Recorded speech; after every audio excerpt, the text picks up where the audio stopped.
Freeze, bunker. I'll blow your brains all over the wallpaper. All right, Afro, on your feet. Get that hand on your head. You're coming with us. You rat suit eating hunky motherfucker! Hello and welcome to the worst movie ever made, an experimental movie podcast designed with one thing in mind: to find the worst movie ever made. I'm your host, Chris Auckland. I'm joined by my co-host and fellow mad scientist, Rob Scucci. I'm Bob Hasek. Hey guys, how are you? And why are we doing Dolemite? Because for some reason we always look for blaxploitation movies thinking they'd be bad, and turns out they're really, really fucking awesome. So we are doing Dolemite. It's a budget film and a passion project, as Bob previously mentioned. But I don't think that's a fault. Like, someone went out and did something, and it's highly entertaining. Bob, how are you? I'm doing okay, and I feel the same way. Like, I'm really gonna defend this movie because I love it, even though it's not good. It's just not good. It's bad, but it's great. It's great. Yeah. It's not good, but it's great. Yeah, Yeah. couldn't agree more. All right. You wanna describe this, Bob? Yeah. All right, let's get the bumper going. Please, Debbie, not now. Don't worry, Bob's gonna tell you where that puppy is. And Bob explains. Yeah. All right. Prison preventing pimps from pimping puss. So parole the playa. All right. Okay. That was me using the words of the film. Which I own. do as well, by the way. Yeah. So Dolemite is a character. He's wrongly imprisoned for stealing furs and drugs, and is released from prison to help expose the actual criminals. But he proceeds to commit manslaughter in the car ride home from prison, and proceeds to resume his pimping once home. It's obvious to everybody who's behind the furs and drug scam, but the movie proceeds anyhow, just to get to the obvious conclusion. Oh, and there's a lot of N-words. Like, a lot. Yes. Yes. So, yeah, a little uncomfortable. Yeah. All right, let's go to YouTube. Sure. Let's go to YouTube comments. You're the worst. Comments are poopy. He doesn't want you anymore. Now that I don't want you. This was from the full version on YouTube. Free. You have to hit like the age verification because there's boobies and epithets used throughout. It is heavily boobied. So, yes. Comment number 1. The critics can kick rocks. Rudy Ray Moore is a fucking legend. Hell yeah. Can't disagree. Next comment. I saw this in the 70s when I was a kid, but did not quite appreciate at the time. After hearing about Rudy's story, it made me appreciate his work a lot more. So a lot of people, they came from My Name is Dolemite, or the Eddie Murphy one. Mm-hmm. So basically, they all... It's a Dolemite lot of... is my name. Yeah, Dolemite's my name.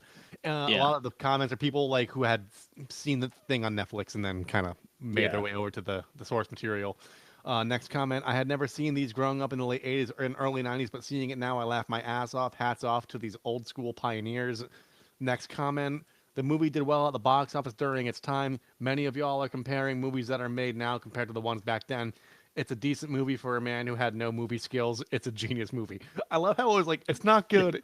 It's okay. It's genius. Like, all within a couple sentences. Right. Yeah. God, the editing. It's so bad, yet the story behind it and the genre he inspired is what makes it all so good. And then may the legend to him, Rudy Ray Moore, rest in peace, knowing he impacted this world exponentially. Yeah. And that's all she wrote. Yeah. Speaking of Rudy Ray Moore, let's throw it to test number 1, the worst of its kind. Sure.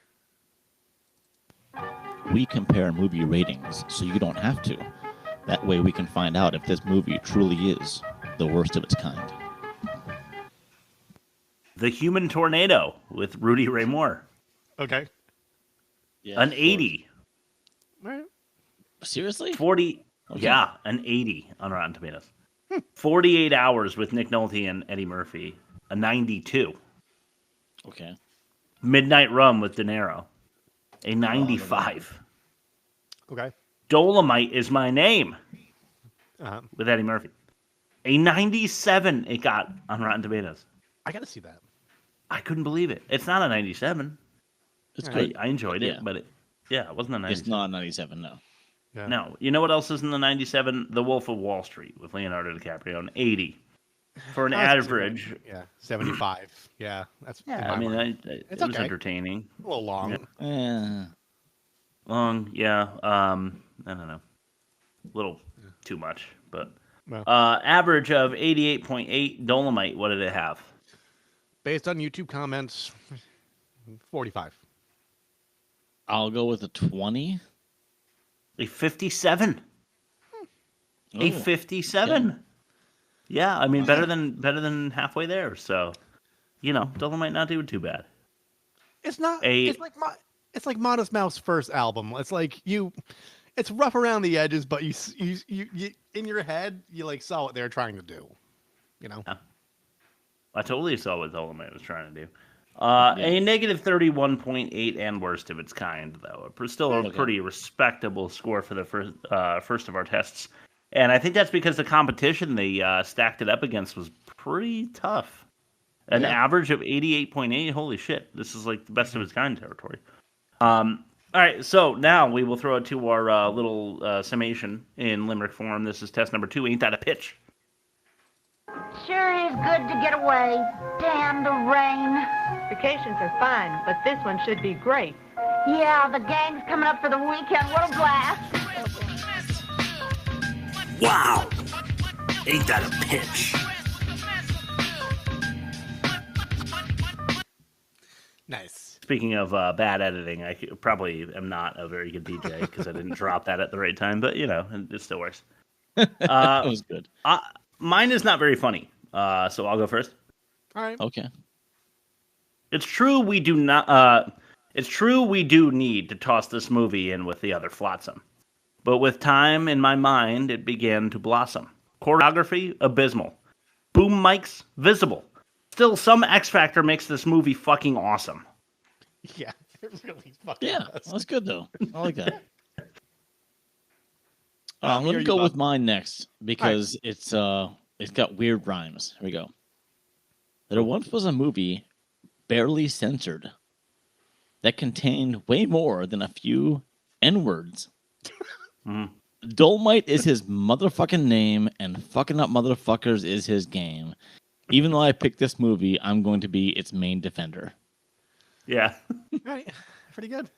I don't know. You're not going to have much competition, or we're not going to contest you much. There's one badass man who swears like a trucker. When he busts into a room with his hush puppies, all the assholes pucker.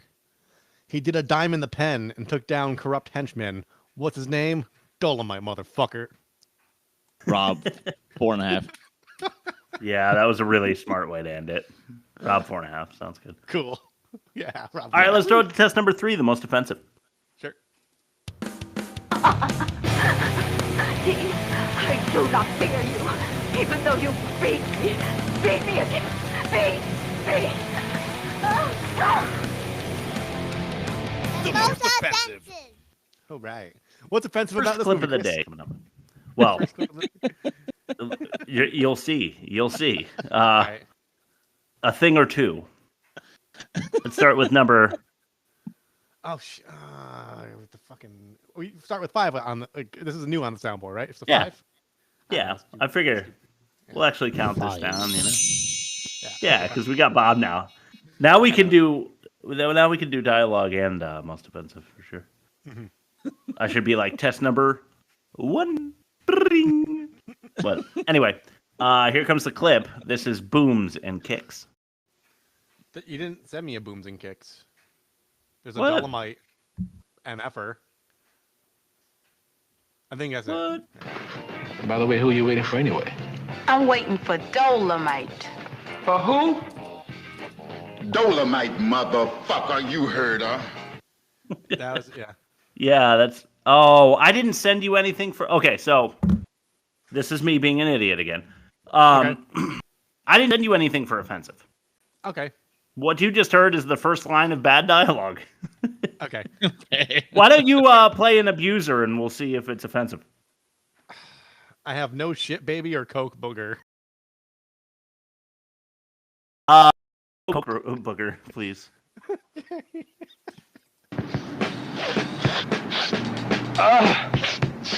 Oh, yeah, that's good. That's the real McCoy, all right. That's a dude doing cocaine. He's yeah. So that's number 5. Okay. What happens immediately after that, though, is Dolemite beats these dudes up. Like, literally, the clip that I had that I didn't send you because I'm an idiot is him, like, talking shit to them talking shit to him. The whole while, there's a boom mic, like, right above their heads. It's, like, totally visible. And then some of the first real choreography of the movie where he beats him up, he very, very obviously misses a kick to the face. Like, he's like a foot away from the guy's face. So I thought I clipped it, but I didn't send it over like a dumbass. So that would have been booms and kicks. My bad. Here's number 4. Here's a quote from the movie. "That's mighty black of you, Reverend," says one of the white detectives to the black Reverend. So I didn't do anything with that. I just left it as is. Okay. Yes, it was mighty black of him. Yes. Yes. Number. You're killing me with all these transitions. 3. All right. I don't know if you guys thought about this one, and it's probably not deserving of being on this list, but number 3 for me is the detective downing dominoes on a dude just to be a dick. And he's the good guy, FBI detective guy. He smacks it. Yeah, he just knocks him over. Yeah. That's pretty good, though. Totally just to be an asshole. There was no reason for it. Yeah. No, but that's great, though. It was great. Yeah. It was really funny. Number 2. Destitute dude main veins meth in a drug den. We just watched Creeper like straight up fucking shoot meth or heroin or whatever the fuck. Yeah. And it's kind of disturbing to watch. It was probably a downer because meth normally perks you up, and he was not perked. Yeah. He was not perked. So No, he was not. He was never perked, was he? Yeah. Lacking in the perk. But nothing compares to number 1. Angry sex acts by our pimp protagonist. Yes. Yeah. He is quite aggressive. Yeah, he slapped her around as he was like, he disagreed with something she said while they were doing stuff, so he like smacked her around, and then I don't know, they continue their consensual agreement at that point, but it really didn't. Yeah. It was a very uncomfortable thing to witness. I was watching this on the treadmill at my apartment's fitness center, and there were people on neighboring treadmills while I was watching this. Oh God. And I did not break eye contact with my screen. I was just like, what? But did you say things out loud that would have implicated you? No. No, okay. No, not at all. He's just like under his breath, not realizing he's saying it. He's like, ooh, nice.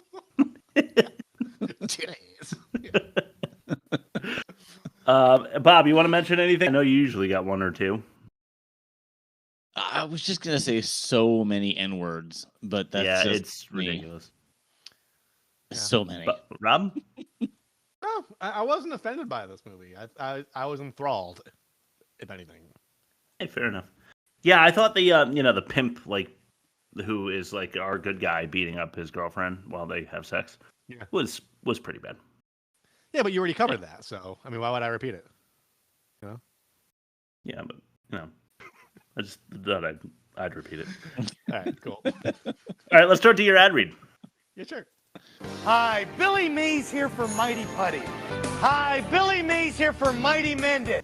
Hi, Billy Mays here for Mighty Shine. Hi, Billy Mays here with Zorbies. Hi, Billy Mays here with the Awesome Auger.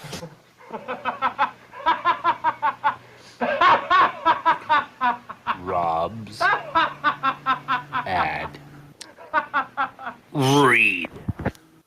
Today's episode of The Worst Movie Ever Made is brought to you by Hot Dogs at 3 a.m., Final Vengeance, Part 1, The Beginning of the End, Episode 2. If a good governor's a dead governor, then we live in a very good state. The name is Bryce, Colton Bryce. But you may know me as the Gobbler. Funny thing about nicknames, you never get to choose them for yourself. So you just kind of happen to you. So why the Gobbler? Is it because my calling card is a stack of hot dogs and a roll of gaff tape? I suppose. But I wasn't attending the naming ritual. I had bigger fish to fry. With the governor out of the way, Secret Service goons have reached out to me, but I don't know whose side they're on. They say the president is an imposter, and the real guy, they don't know where he is. But I don't even know where I am. Fact of the matter is we're all dead, and the trail of bodies always leads back to a pile of ballpark francs. All I know is that I'm here to kick ass and rape a crooked politician to death with a hot dog, and I'm all out of ass. Hot Dogs at 3 a.m. Final Vengeance Part 1, The Beginning of the End, Episode 2, coming this fall.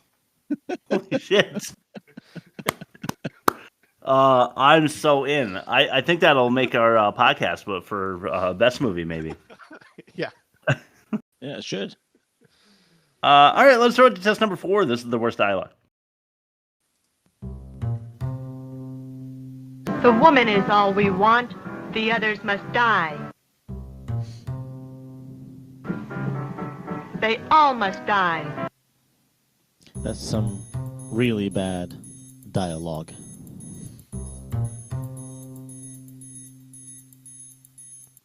Right.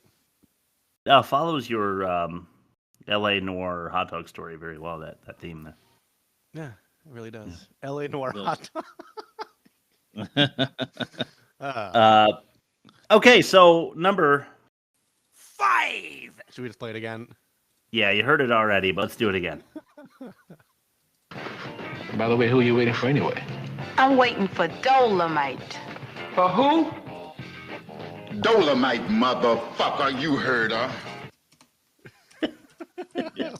The best part about that, if you watch our YouTube, if you watch the clip, he's standing there the whole time.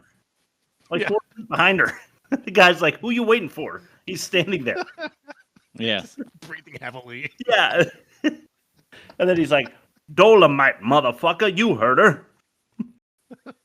Oh, man, super awesome. Okay, number 4. Yarg. This is Hush Puppies. Man, move over and let me pass before they have to be pulling these hush puppies out your motherfucking ass. So badass, dude. I just fucking love this movie. Number 3. I love how your 3 starts with an S, Bob. 3. 3. Whatever. This is Karate School. All right, just there is a dip in volume in the middle, so it's 53 seconds long. Just get your stopwatch. Yes, yes, there is. I'm sorry about that. Now look here. I noticed that the warden told you that you'd be alone. But Dolemite, you ain't never been alone. When you were doing your time, I put your girls through karate school. And they're good, too.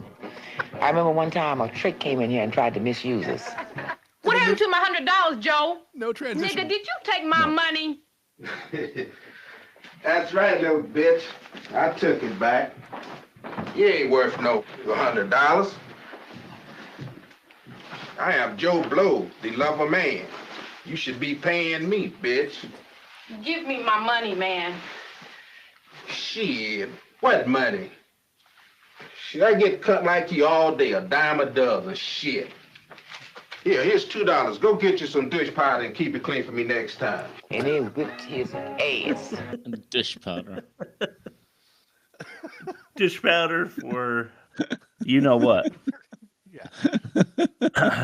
Well, you know what's great about this is I don't feel like we need to explain what's wrong with all of these, so we're gonna move right along. Muff diving. Okay, go ahead. Oh yeah. Number 2. This is Jockjawed. Well, goodbye, boy. You're off to a long, long vacation. I got your boy hanging.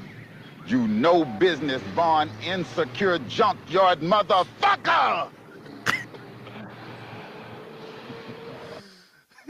The conviction. The conviction. And it's still poorly acted. Like, I don't know how he can sound so angry, but so poorly. It's really an amazing thing. This reminds me of like the vampire kid in quotes on South Park. Yeah. Like one of us is probably not part of the group, and it's like a 35-year-old like Dolemite looking guy. He's like, I bet you it's this motherfucker right here. Okay, I'm sorry. I think this is the longest clip of the day. It had to go this long. It just had to. But don't worry. As we were watching this movie, you will be entertained the whole time. This is number 1. Oh, that's a good one. You know what? Fuck it. This is bullshit. The little monkey said, look here, partner, you don't look so swell. Look like to me you caught a whole lot of hell. Said your eyes is red and your ass is blue. Said I knew in the first place it wasn't shit to you. Said I told my wife before you left I shoulda whooped your ass my motherfucking self.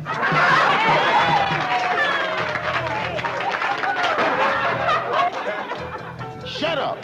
Don't you roar, cause I'll jump out of this tree and whoop your dog ass some more.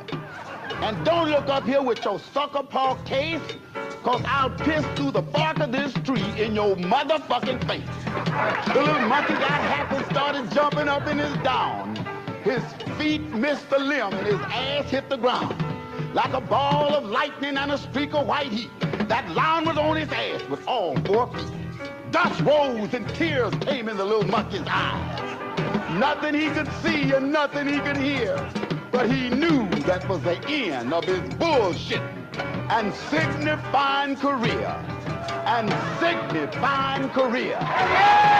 What? Yeah. Yeah. I didn't understand what that whole fucking thing was. You know, like those spoken word like math rock bands. Yeah. Like, sure. I would love to hear like that vocal part over like a La Dispute song. Okay. So fucking cool. Yeah, all right, that would be cool. I don't know, like he's telling a story. So like earlier in the movie, he proves that he's Dolemite to a bunch of people who like don't believe that he's Dolemite by doing one of these little soliloquies. Mm-hmm. So he's just like known as the pimp who's got like rhyming stories.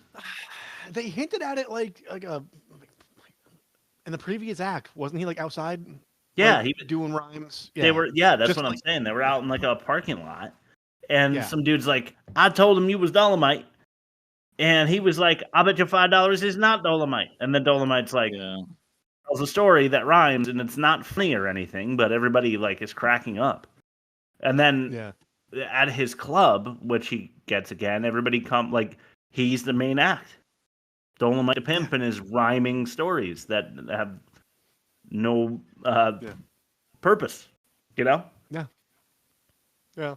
Yeah, I'll explain. I don't know. But also the way that it ends with signifying career? Signifying his career, I think. Yeah. Yeah.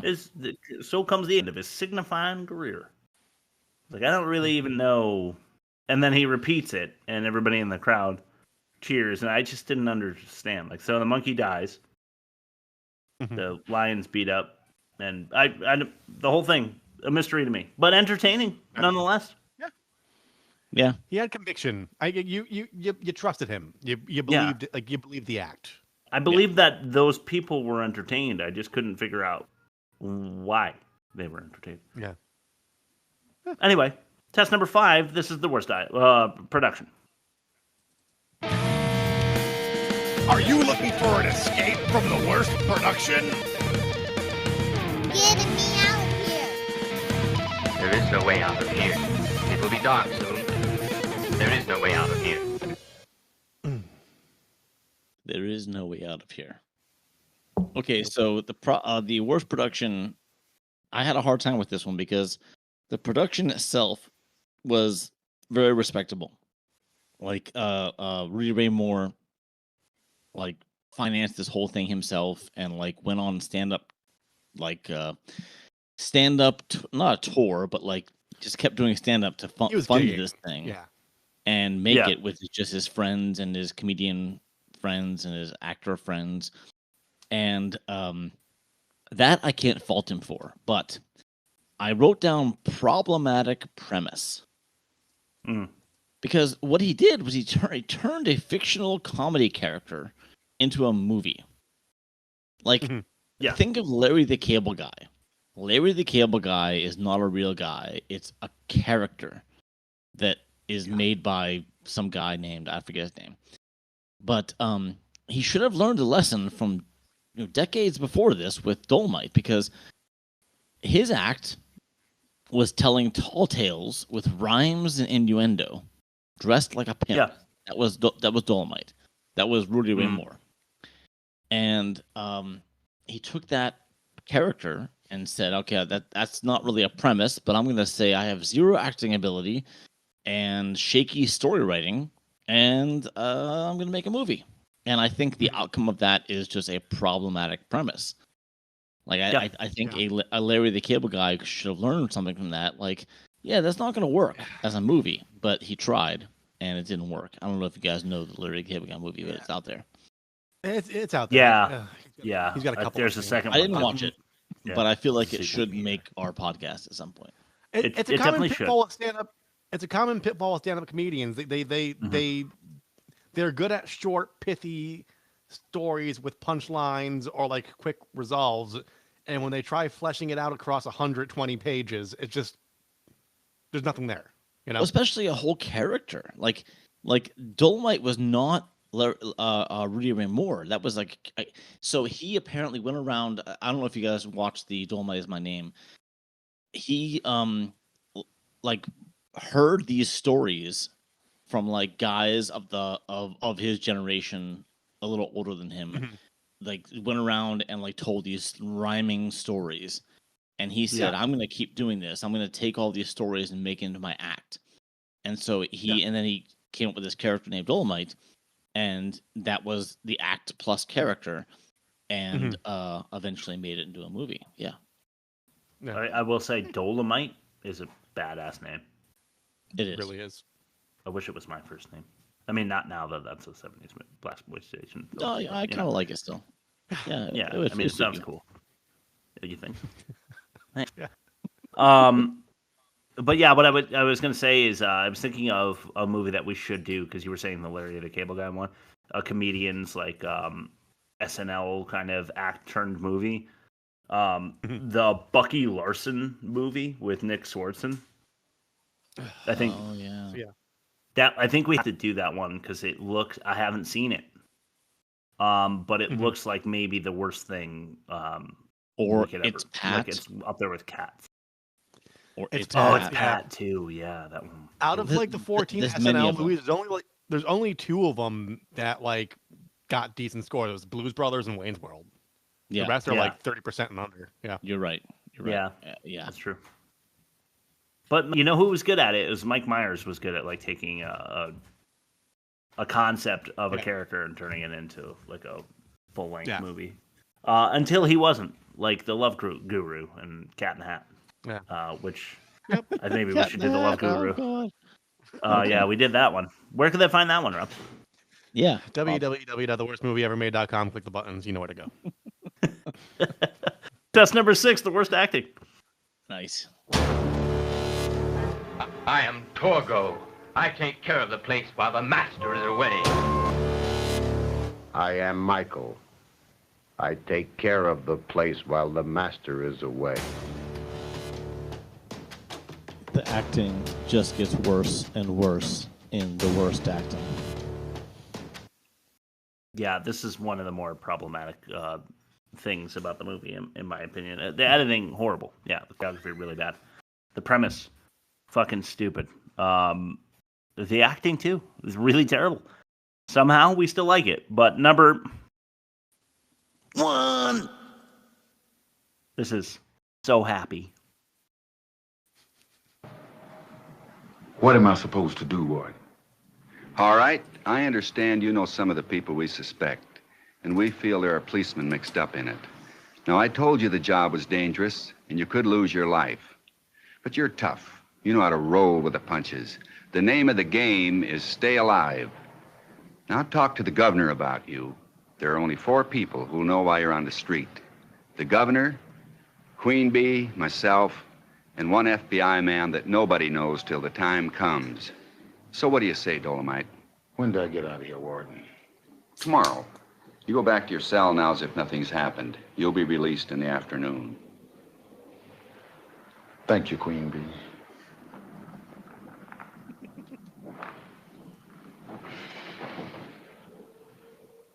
Oh, Dolemite, I'm so happy.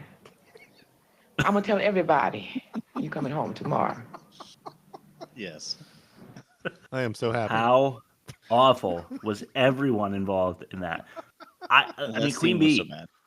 Oh my God, unbelievably bad. But I thought the warden was just as bad.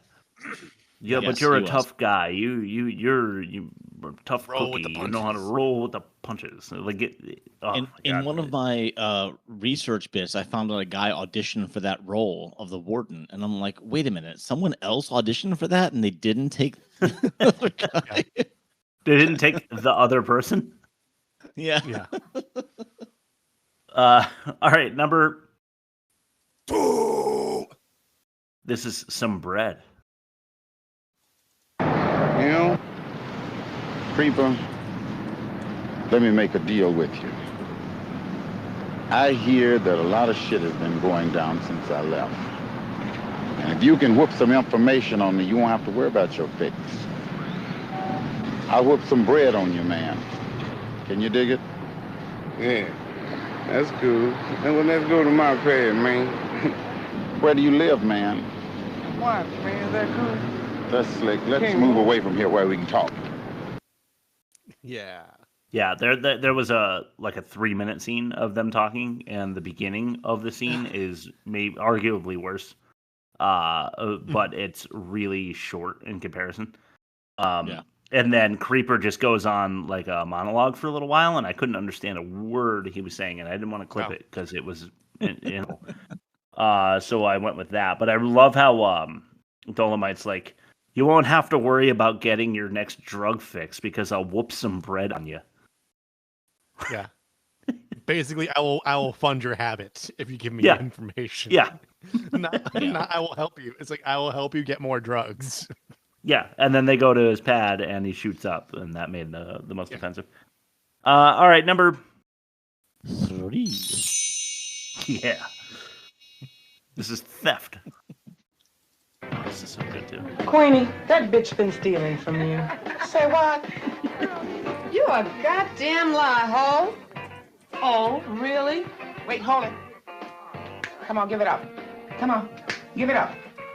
Come on, give it up. Give it all up. Well, I'll be goddamn. Yes. Bitch, don't you know nobody steals in Dolemite house? Get your shit. Get out of here. Get out, goddammit. Get out. Yeah, get out. Queen Bee is terrible there. The girl who stole the money is terrible, but nobody's as bad as the girl that comes in and she's like, Queenie, that bitch been stealing from you. Yeah. it's like this movie has I summed up the problem. This might be a demerit. They say the loud part quiet and the quiet part loud. Yes. That seems to be a recurring theme. Like I'm so happy. It's like you should be ecstatic, you know? I lost you, Chris. Oh yeah, Chris's audio is gone, yeah. Yeah, Chris, I lost you. I don't know. Oh shit, we hate when this happens. Should I do number 4? While you troubleshoot? All right. He said 4 yard. This is called Damn Dolemite.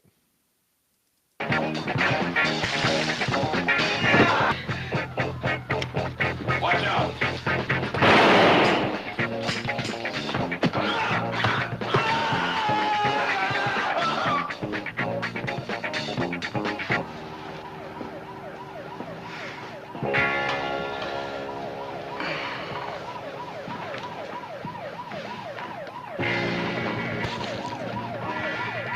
Damn Dolemite.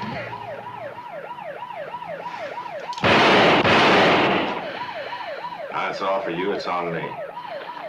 You hurt pretty bad, but I'll get you to the hospital. There's a back way out, man. Okay, we better take it. Come on.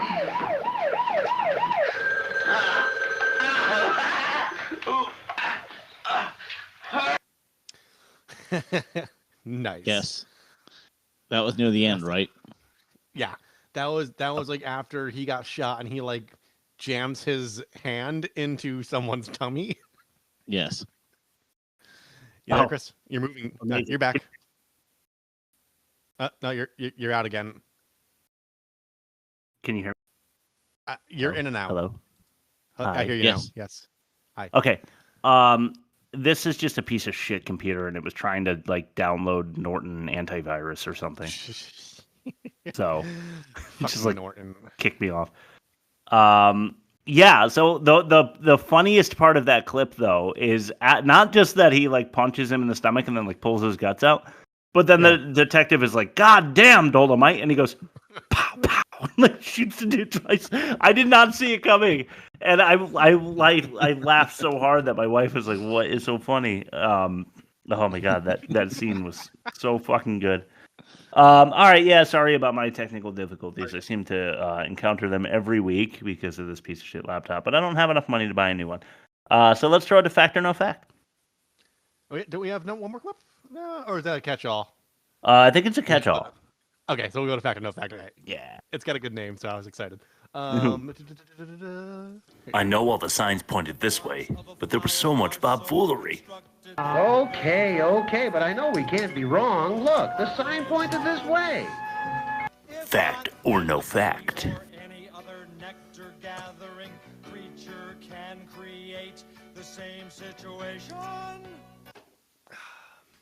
I just called this game Dolemite is my name because of how much I liked that movie.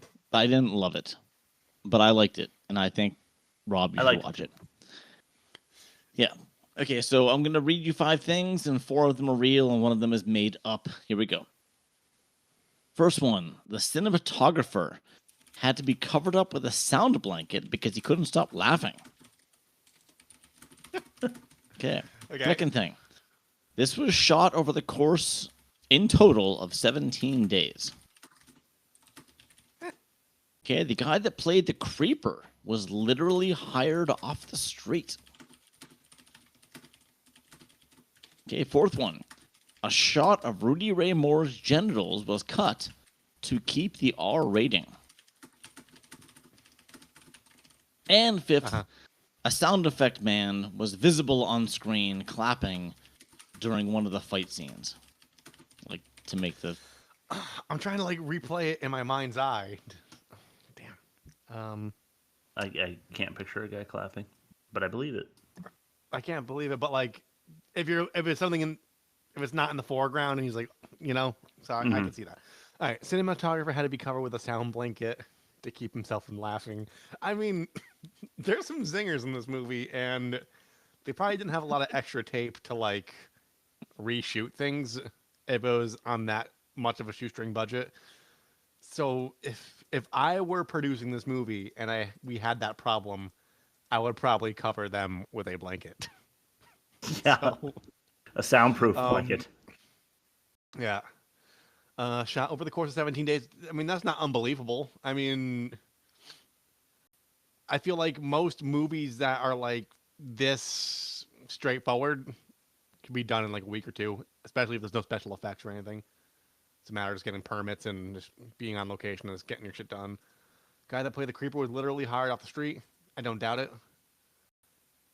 I believe the genitals. I think it's when he was about to get a blowy in the car. I think there's a cut where his dong just flops out. I'm gonna be entirely honest with you guys. Sound effects man was visible on screen clapping. I believe that. I believe all that. Shit. I'm gonna say hired off the street. I'm gonna say it's believable, but it was. Bob already said earlier that this was all his friends and whatever. He probably just had a friend who was really into the heroin that figured he can use some work.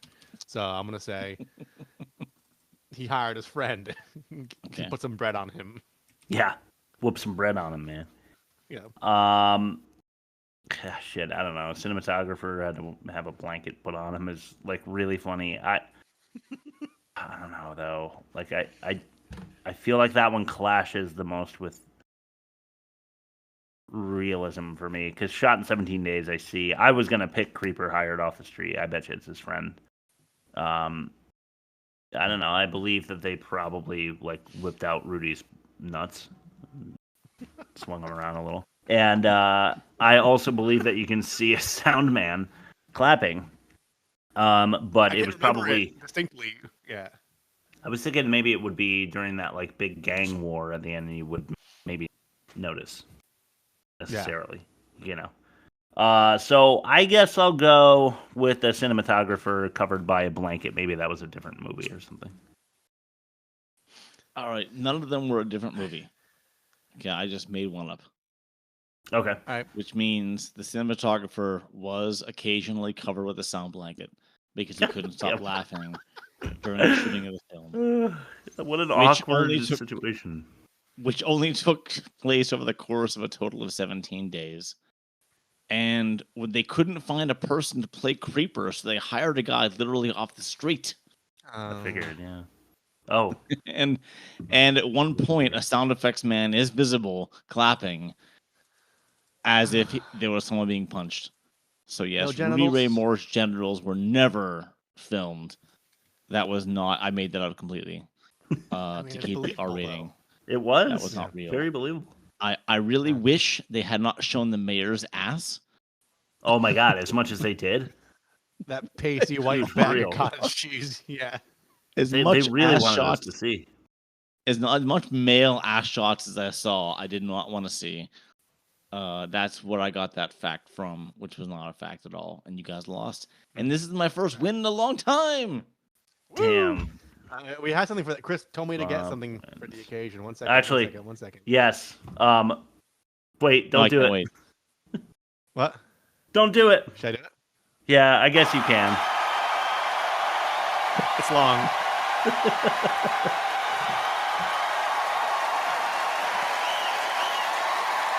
All right. Yeah, Bob. What's that from? Just a stand-up special I found. Oh, okay. Nice. Almost done. It's almost done. I thought it was from like Bloodsport or something. Nah, it's 27. It's like a Patton Oswalt. I think it was Finest Hour or My Weakness is Strong. I was like, Chris had to get some cheering, and I just went to like my stand-up catalog and just rip some clapping. Yeah, nice. Nice. Well, you'll see why. Now we get to foreshadow for the catch-all.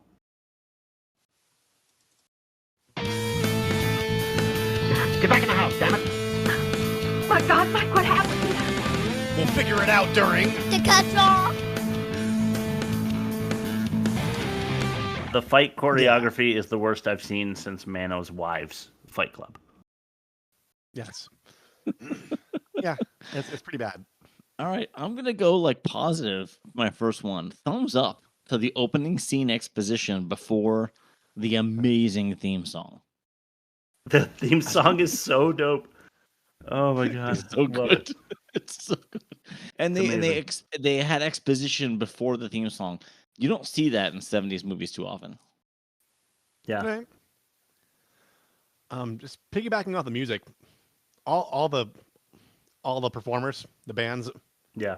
I was just locking in on the bass. They're just fucking holding it down. It just made me happy. Okay. I thought Dolemite was going to spare the last car assassin, because he's the good guy. But he makes him dance, like with bullets, and then he kills him anyway.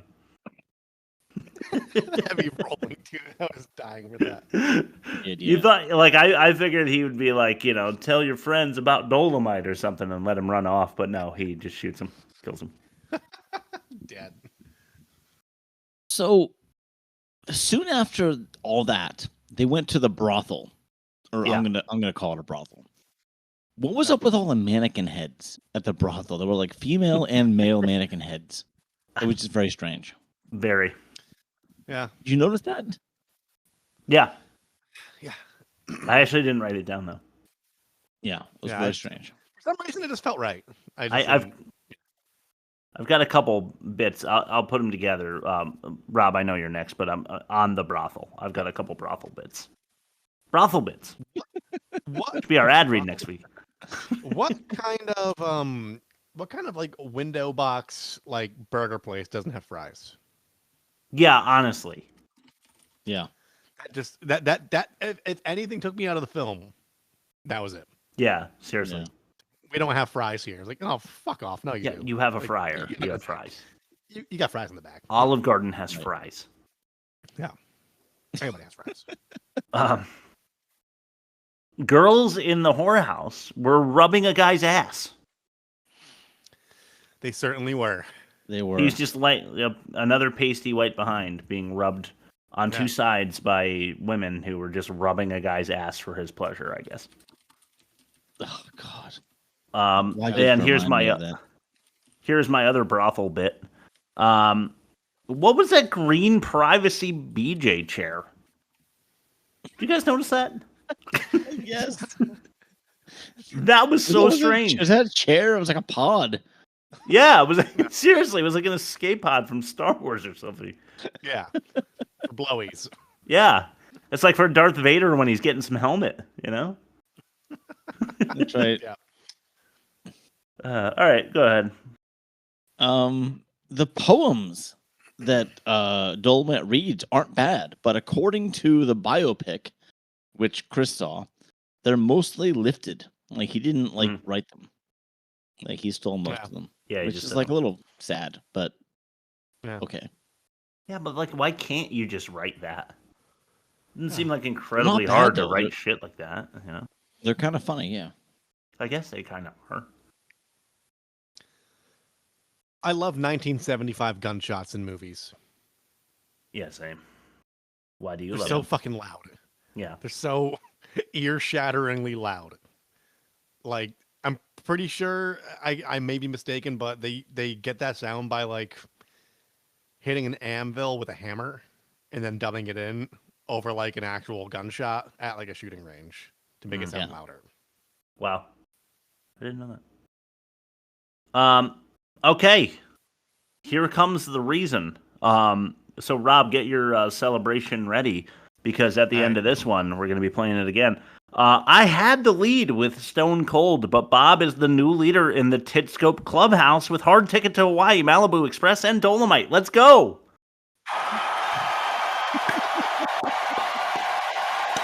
Fantastic job. Bob clinches the Tit-Scope title. He's got to have it with Malibu, Hard Ticket. Now Dolemite. It just goes on. It goes on so long. That was one clap for every tit that you brought to our podcast, Bob. So thank you. All right. Thanks for that, Rob. Go ahead, Bob. All right. So I'm going to say the line, "I'm so bad, I kick my own ass twice a day," is a classic. That was and funny. I actually put it in the trailer that I've already uploaded for you to.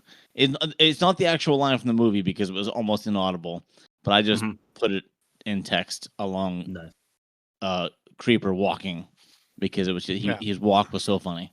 Yeah, it was funny. So he immediately gets out of jail, and I really liked how he has the wardrobe change right in front of the penitentiary. Yeah. And he's like, "You can just take this garbage back," but then he immediately gets tailed. They're like, the car that's tailing him is 10 feet behind him. They stop, and he gets out of the car. So he should be visible still. And they're like, "Where did he go?" And they're like, "He is not here." And like, "Oh, right. They're not even lying. He isn't here." And then he like steps out of the bushes and just fucking mows everybody down. Yeah. It's just like, where was he hiding?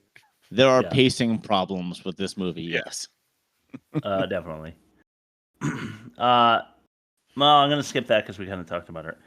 The scene, and Bob, you were just talking about Creeper and the way he walks, but I wrote the scene with Creeper and his addict friend when they're talking for just a second. However brief, had a 2 Torgos vibe. It did. Yep. They had some thick knees. I think maybe that's what heroin does to you. Thick Yeah, knees. I think 2 Torgos with thick knees. You're trying. You're trying so hard. Yes, I'm trying. The cocaine fish at the docks. Yeah. Remember when they dug the cocaine out of the I have fish? that too. That had to be one of the most insanely random shoots in a movie. Like, can you imagine the execution and setup of that shot? Like, okay, I'm gonna come in close and you're gonna pull the cocaine out of the fish, and then I'm gonna go pull back and you're gonna talk about the cocaine in the fish, and then we're just gonna end it. We're just gonna stop. Yeah. Yeah. It was insane. That was I have just something on that. crazy. It didn't even belong in this movie, but it was in there anyway. Yeah. And what do you think got Dolemite a longer sentence, the furs or the coke? Yeah. I'm gonna guess I coke. want to say the furs. Yeah. Okay. Look at that. We disagree. All right. That was, PETA formed shortly after this filming.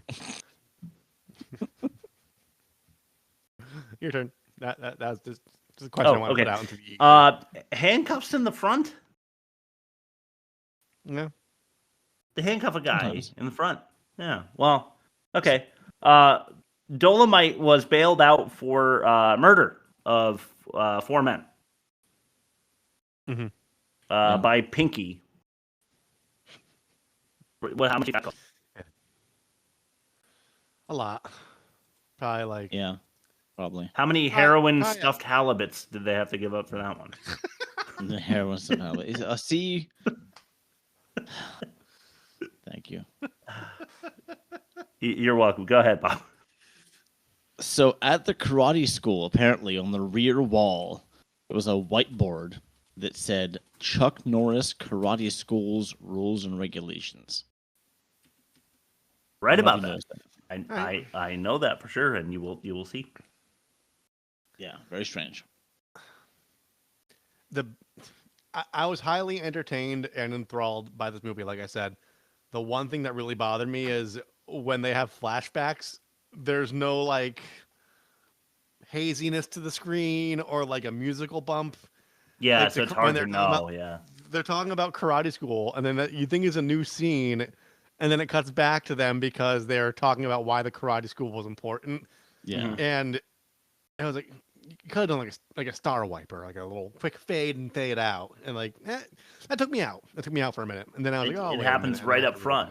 It happens right up front when the warden is talking to Dolemite. They flash back to when he got arrested and Frank. Yep. And you don't know what's happening. It takes a couple seconds for you to get it. To realize that they just didn't have any transitional. It's a flashback, right?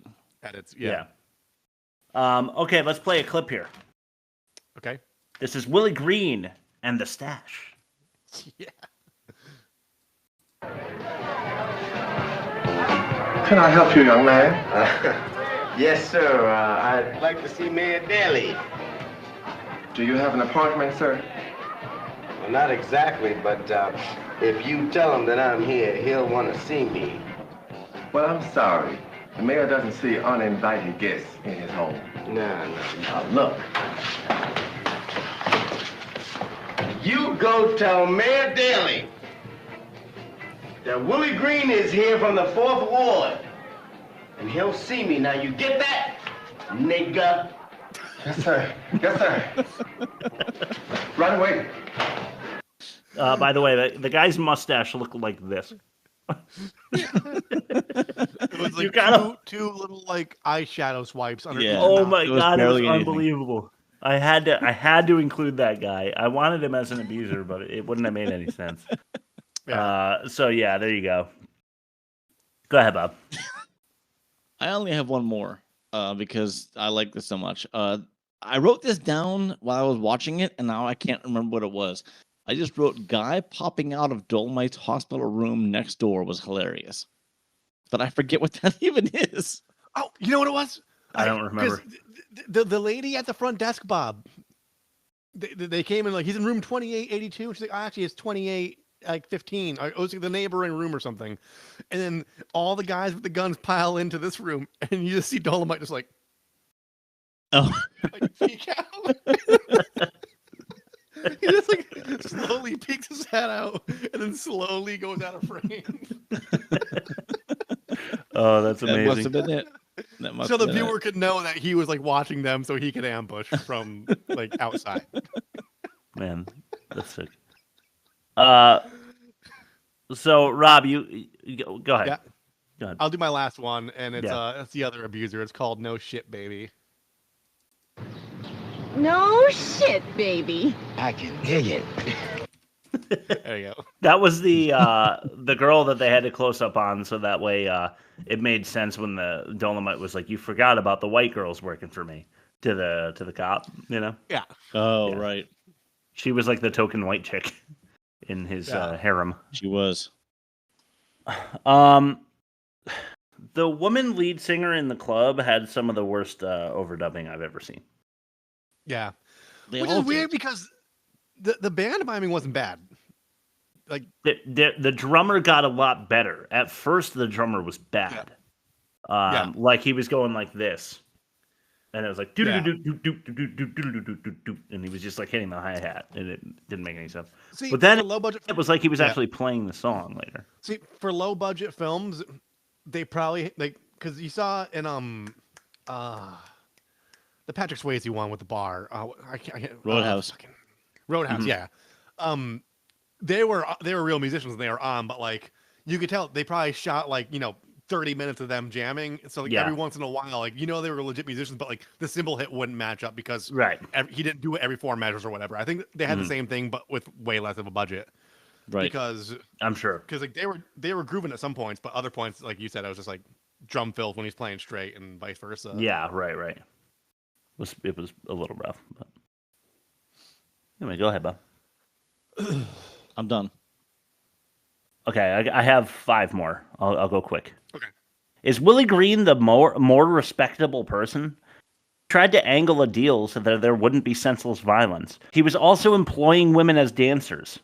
And I saw minimal pimpage from Green, and sex violence I saw from Dolemite. Mm-hmm. Well, see, Well, Willie Green walked through the whorehouse that he was running, though, with rubbing the guy's ass and stuff. That was his whorehouse. Yeah. Well, here's the thing. Well, okay, we don't know that the woman in the chair wasn't just rubbing the guy's feet. It could have been a massage parlor. We don't know. You only see Willie Green in the scenes of Dolemite's story, though. If the camera was following Willie Green the entire time, I'd say he was probably doing more fucked up shit. But it's not his story. It's not his story to tell or to witness. They could have told the Willie Green is a bad guy story a little better then. Probably, but I'm just I think they're both equally probably not good to They said women. it in exposition enough.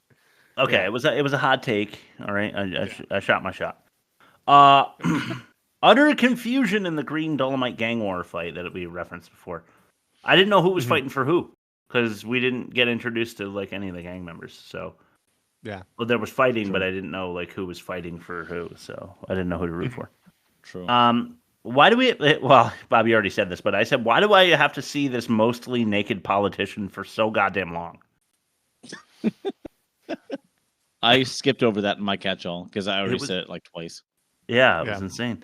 There's a woman who is strangled by that mayor or whatever in about 7 seconds. I think it was Pinky. Yeah, that's in a lot of movies. That was really quick. Even good movies, and I've watched enough Forensic Files to know that like you need to really squeeze someone out for like 4 or 5 minutes before they pass on to that. You have next to plane either of be existence. a giant or you need to be persistent. Squeeze someone from what I out. hear. Oh, put that down.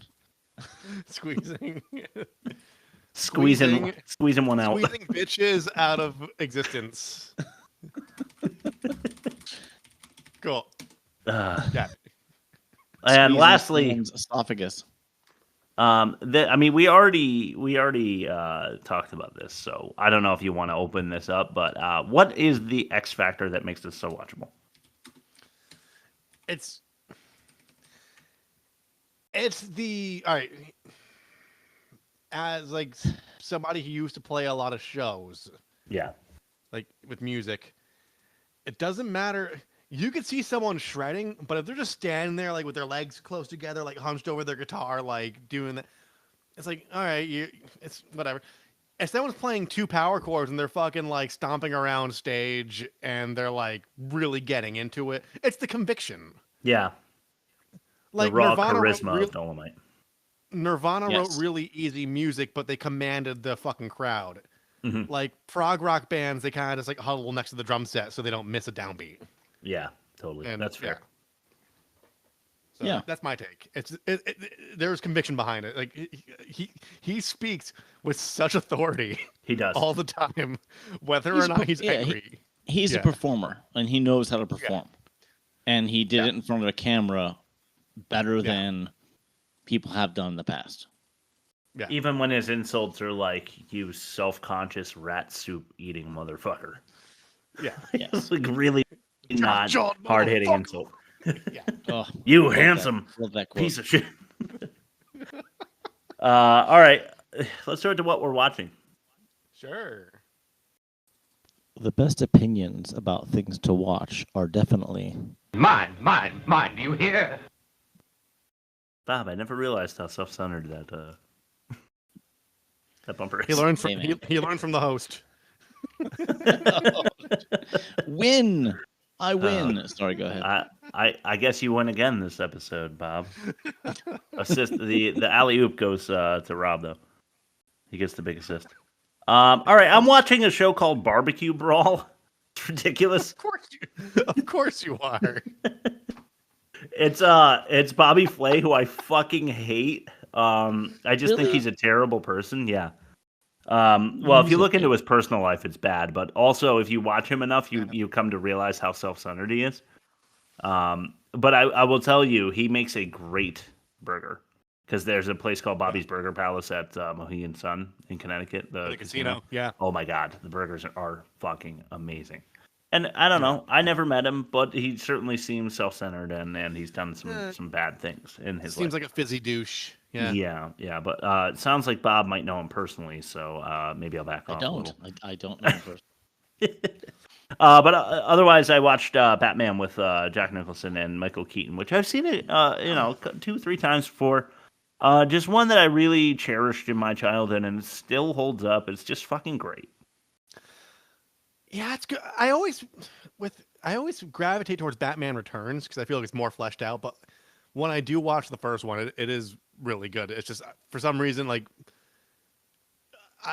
core memories with Batman Returns though. Yeah, it hadn't gotten too campy in my opinion yet. Yeah, like I felt like it was the right like gothic dark detective level that I'm looking for with Jack Nicholson just putting on like a all-star performance. Michael Keaton doing fine. Why they picked him for Batman, I don't really understand, but he's like a good actor, so I'm fine with it. He's just like a little diminutive for my style of Batman, but no. Do you know that when they announced his casting, like 50,000 this is before email. 50,000 letters were mailed to Warner Brothers from comic book nerds going like, why are you getting the guy from Mr. Mom? Yeah. To be Batman. the tiny dude that doesn't have any muscle whatsoever. Yeah. I did get to see that in the theater when it came out with my cousin. And how'd you like it? And I was super impressed. Yeah. And then I got to see Beetlejuice in the theater with the same director and same leading actor. Yeah. And I think they were both wise choices. Yeah. I think that's why he got cast for Batman, because he had a rapport with Burton, because Beetlejuice came first, right? I don't remember which came first, actually. I don't know which came first. I want to say it was Batman. Like, I was so young, they kind of came at the same time for me. Yeah. I feel like Beetlejuice was like 90 and Batman was like 86 or 87. Batman was 89. Beetlejuice was 88, Batman was 89. Okay. All right. Good call. Looks like I lose another one this episode. Yeah. I'm not coming back next week. All right, go ahead, Bob.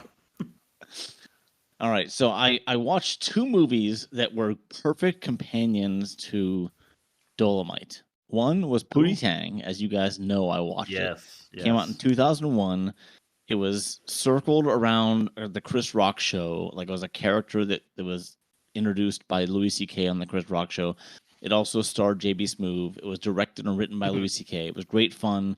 It's really hard to summarize. It's equally as bad as Dolemite, but intentionally funnier. And I recommend it. Then another good triple bill with this movie is called Fear of a Black Hat. Have you ever heard of that? No. It came out in 93. It's basically Spinal Tap, but hip hop. Okay. Or should I say rap? It's almost an exact comparison to Spinal Tap. Like it pairs well with Pootie Tang and Dolemite, but it's Fear of a Black Hat. There's no one of note in it. Like, you're not going to recognize any actors for the most part. Mm-hmm. But I watched it back when I worked in a video store back in the late 90s. And I had to rewatch it. It's on so both those are on Tubi. Nice. Okay. Then I'm just gonna throw one real quick out there. This one is not on Tubi. I had to steal it. It's called Minari. It came out in 2020. It's fantastic performances. It's about a Korean family that moves to rural Kansas to start a farm, while also making money gendering chickens. They have to decide if a chicken is a male or female, and then anyway, the wife's mother moves in with them and develops a relationship with the youngest child, who was born with a heart condition and is very much looked after cautiously. And it's just a great little family drama. It blends comedy and drama just perfectly. I think it was up for best foreign language film in the Oscars back in 2020, but I don't remember if it won or not. I just know it's really good, and I recommend it. Nice. All right. I saw Twisters at the drive-in. Oh. Why? Because it came out and there's hype, and I kind of work in the entertainment news sector, so I have to. There's enough people I work with.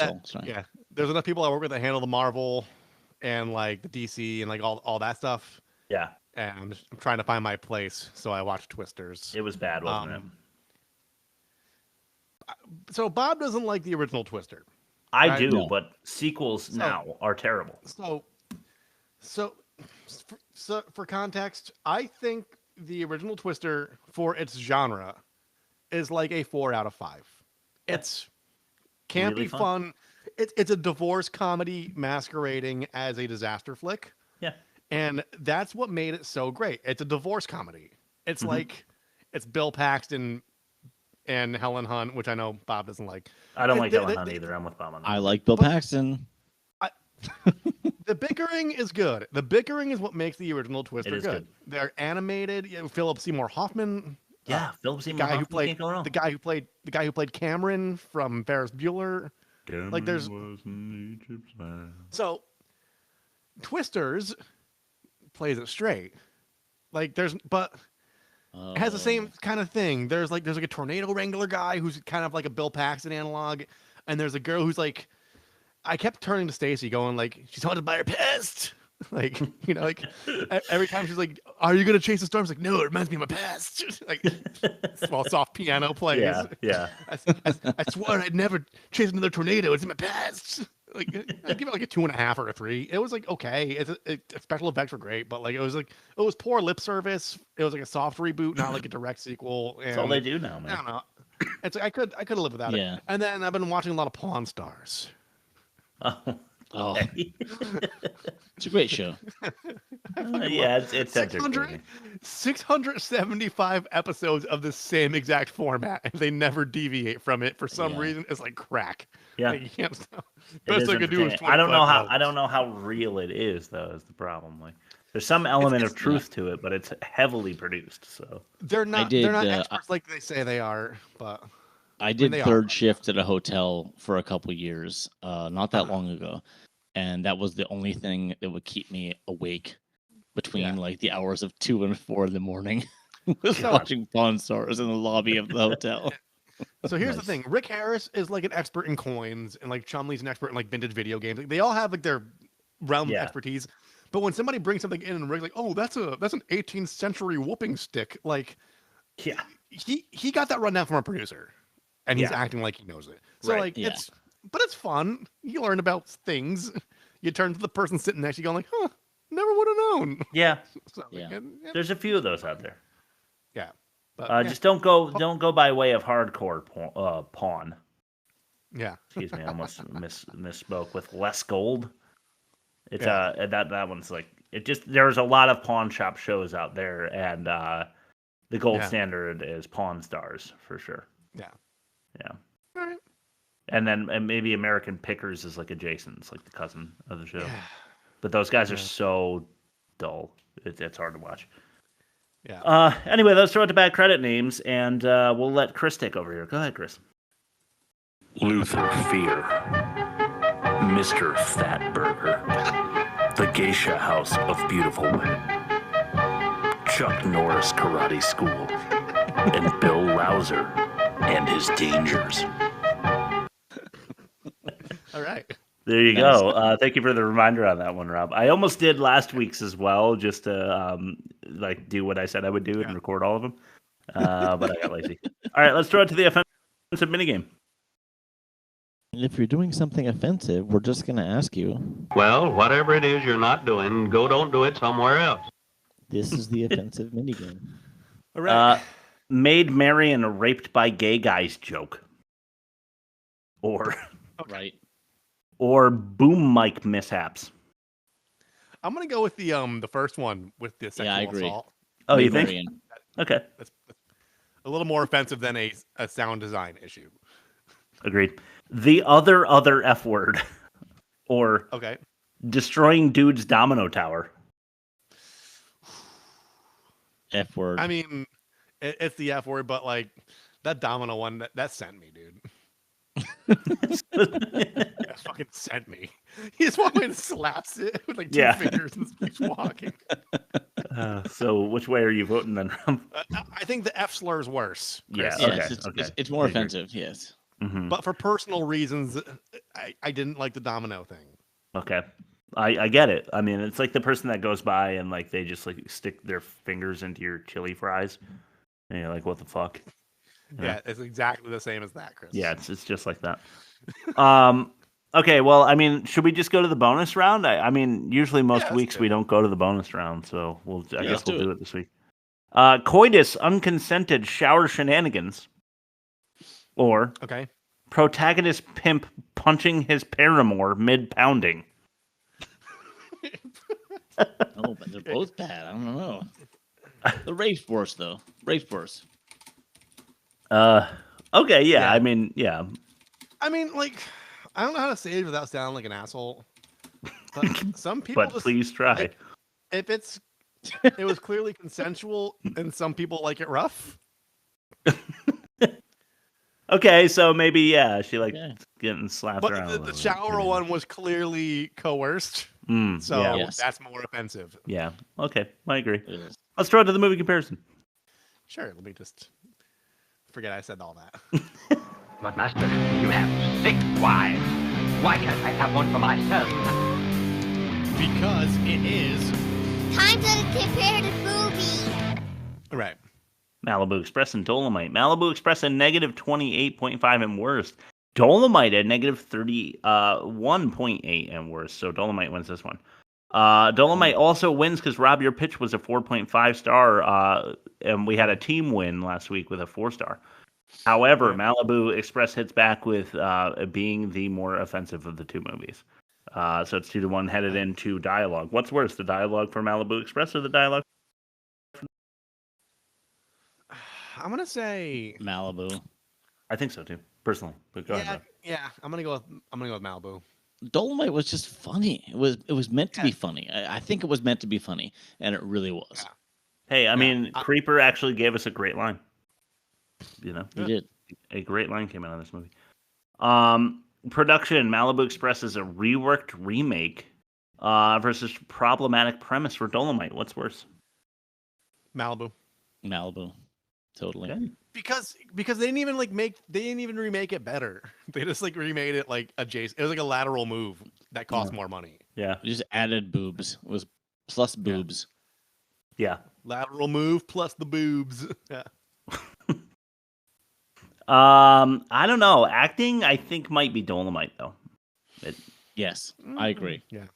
Yeah, no, that's fair. Yeah. Okay, so the demerits actually matter. We have Buffington Buttwater from Malibu Express. Okay. But we. Oh yeah. Yeah. What were we saying for Dolomite when I cut out? Oh, shit, what did I say? I don't remember. Boom mics. I didn't write it down. Boom mics, yeah. Okay. Well, what's worse? Probably Buffingtons. Oh my god. Buffington Buttwater. Yeah, Buffington Buttwater. They were worse. Okay. And also, like, Dolomite's infinitely better movie. We just really enjoyed Dolomite, so we really enjoyed Dolomite. It's the old Rob go-to test. Like if we were to watch one of them, gun to head test. Absolutely, gun to head. You could paint my wall with Malibu Express or Connection, whatever it is. But I would gladly watch Dolomite again. I would too. Probably will at some point. Maybe I'll make Aaron watch it with me tonight. I'm gonna watch it as soon as I finish this episode. Yeah, right. Okay, we are looking into now a live look-in at who won the poll. I'm looking right now, and we had Chopping Mall, Alone in the Dark, and Breakin' 2, Electric Boogaloo. I voted for both mine and Bob's. I really like the idea of doing Electric Boogaloo. I've seen clips from it. It's really horrible. But we're doing Alone in the Dark, which is one that I only came onto recently. If you don't know what it was a video game series like in the 90s. And then they turned it into a movie, like a sci-fi horror in the early 2000s. And 2005, this is when the CGI was not good enough to do what they were trying to do. Is it Yui Ball? It's a Yui Ball movie. Well, I don't know. It's Christian Slater is the star. I'm not sure who directed. So I downloaded a copy and put it in the drive, and apparently there's an English track and an Italian track. Just make sure you pick the right track when you're pulling the clips. Okay. Oh, okay, cool. Yui Ball, he's a German filmmaker who he's also an amateur boxer, and he wanted to fight people who gave bad reviews. So Rich Low-Tax Kienka, God rest his soul, the founder of somethingawful.com, wrote a bunch of aggressively terrible reviews, and then he was flown to Germany and he got living shit knocked out of him by Huey Ball.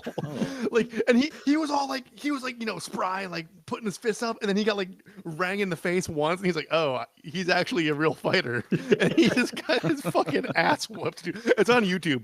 Low-Tax fighting Huey Ball. Oh man, the director. I'm looking that up immediately. It's fucking hilarious, dude. That sounds dope. So to recap, Malibu Express is still the worst movie of the season, and that feels right. Next, we'll see Alone in the Dark with Christian Slater and Tara Reid, 2005's video game turned movie that I hear is really, really terrible. Rob, why don't you plug us and send it over to Bob for his last word? Thanks for listening. Yeah. You can find us at www.theworstmovieevermade.com. We're on all the streamers. You can find us on YouTube every Sunday following our audio release, which is, late Tuesday, early Wednesday. So, twice a week, just check in with us, and there's you could either listen to our terrible voices or look at our terrible faces, depending on what flavor you're looking for. We are on TikTok. We are on Instagram. We have interactive polls. We each throw up a movie every Monday night before we record, and whatever movie gets the most votes is what we watch the following week. Or if you click the little email button, you could send us a title, and then we just bypass the poll and we just do your movie. Because we're just cool like that. We're fucking chill like that. We're dude. just awesome. Like we're fucking cool. Yeah. We're the worst podcast. The worst podcast. The worst movie ever made podcast, motherfucker. We're the worst podcast ever made, motherfucker. Yeah. So that find us online, www.theworstmovieevermade.com. We got lots of episodes. This is we're in season 18. This is episode 500 or something like that. Yeah. Bob, you have any last words? I can't stop thinking about it, but I want to stop thinking about it.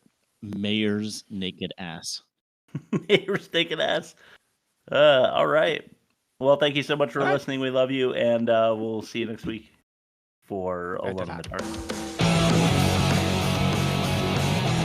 And my brother-in-law went to a homecoming band with Tara Reid. No way. No shit. My sister's husband.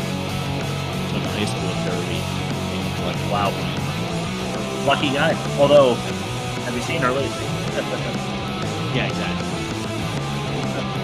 He looks way better. I bet. Wasn't she in Sharknado? Probably.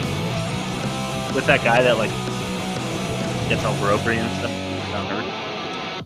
Oh, yeah, the Home Alone dad who got all feely. Yeah. Yeah. All right. Little Bye, Jelly.